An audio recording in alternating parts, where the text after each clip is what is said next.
Dobre, áno študenti, usaďte sa. Dúfam, že ste mali pekné prázdniny a začína sa druhý ročník základnej školy. Usaďte sa a dneska sa naučíme čítať.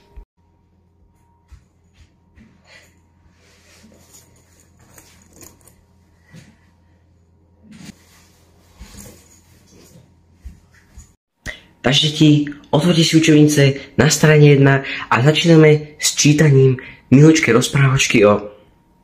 Ty vole, celé to decko. Ty vole, jak sa blbo useje. To je idiot. To je idiot. To je idiot. Ty vole, jak sa usmieva? Čo si o sebe myslí? Čo si o sebe myslí, ty vole? Čo si o sebe myslí? Takže rozprávačku o červenej čiapočke na strane 1. Že... Adamko, môžeš začať čítať ty.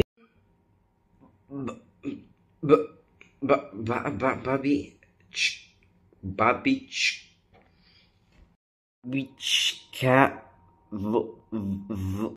Adamko, neboj sa, to vôbec nevadí. Veľmi šikovne si to prečítal. Poď sem, dám ti pečiatku, dám ti včeličku. Let's go. Tak, poď bližšie. Poď si sadkať. Ty vole, to hlúpe decko sa stále není. Pozri, ak sa není. Ty vole, stále si ho smečil. Pozri sa na to decko. Ty vole, to hlúpe decko. Ty vole. Peťko, prečítaš, prosím ťa. Otoč si na stranu 2 a prečítaj nám, čo tam je, okej? Aha, dobre, pán učiteľ. Čo to? To čo je? To sú iba čiarky a bodky. To čo je, pán učiteľ? Áno, zabudol som povedať, je to napísané v Morzeovke.